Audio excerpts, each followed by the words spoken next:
দিকে লক্ষ্য করেন না, বরং আমলের দিকে লক্ষ্য করেন। সুন্দর একটা হাদিস, আল্লাহ নবী সাল্লাল্লাহু আলাইহি ওয়াসাল্লাম বলছেন যে ইন্নাল্লাহা লা ইয়ানজুরু ইলা সুওয়ারিকুম ওয়ালা আমওয়ালিকুম। আল্লাহ তোমাদের চেহারার দিকে লক্ষ্য করবেন না, আল্লাহ সুবহানাহু ওয়া তাআলা তোমাদের সম্পদের দিকে লক্ষ্য করবেন না। ওয়ালাকিন ইয়ানজুরু ইলা কুলুবিকুম ওয়া আমালিকুম। আল্লাহ লক্ষ্য করবেন তোমাদের আমল, তোমাদের অন্তরের দিকে আল্লাহ সুবহানাহু ওয়া তাআলা লক্ষ্য করবেন। এই হাদিসের দৃষ্টান্ত নেবেন আপনি, হাদিসের দৃষ্টান্ত নেবেন হযরত বেলাল রাদিয়াল্লাহু তাআলার দিকে লক্ষ্য করেন আপনি। যেই বেলালকে সৌদি আরবের লোক হাবশি দাস বলে ডাকতো। দাস মানে কি? সবচেয়ে দরিদ্র ব্যক্তি ছিলেন, মানুষের গোলামি করতো, তাই দাস। আর হাবশি কেন?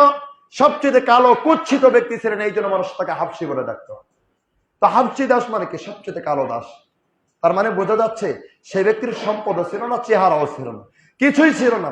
কিন্তু আল্লাহ নবী সাল্লাল্লাহু আলাইহি ওয়াসাল্লাম একদিন বেলালকে রক্ষা করে বলছেন, বেলাল, না জানি তুমি কি আমল করো যে আমি রাত্রির ভিতরে দেখতে পেলাম, মেরাজের রাত্রিতে, যে তুমি আমার আগে আগে জান্নাত চলে যাচ্ছ, আর তোমার পায়ের জোতার আওয়াজ আমি শুনতে পাচ্ছি। তুমি কি আমল করো? না জানি তুমি কি আমল করো? আল্লাহ নবী সাল্লাল্লাহু আলাইহি ওয়াসাল্লাম এই কথা বেলালকে বলতেছেন। দেখেন, তার চেহারা ছিল না, সে সৌন্দর্য ছিল না, তার বংশমর্যাদা ছিল না, সে মানুষের গোলামি করতো, মানুষের দাস ছিল। তারপরেও আল্লাহ নবী সাল্লাল্লাহু আলাইহি ওয়াসাল্লাম তাকে বললেন, তুমি আমার আগে আগে জান্নাত চলে যাচ্ছ। আমলের কথা শুনবেন, সে আমলটা কি? বেলাল রাদিয়াল্লাহু তাআলা বলছেন, আল্লাহ নবী, আমি তো তেমন কোনো আমল করি না, তবে একটা আমল ছিল, যখনই আমি অপবিত্র হয়ে যেতাম, ওযু করে সাথে আমি 2 রাকাত সালাত আদায় করে নিতাম। এটাই আমার জীবনের সবচেয়ে বড় আমল, তাছাড়া আমার কোনো আর আমল নেই, তাছাড়া আমার কোনো আমল নেই।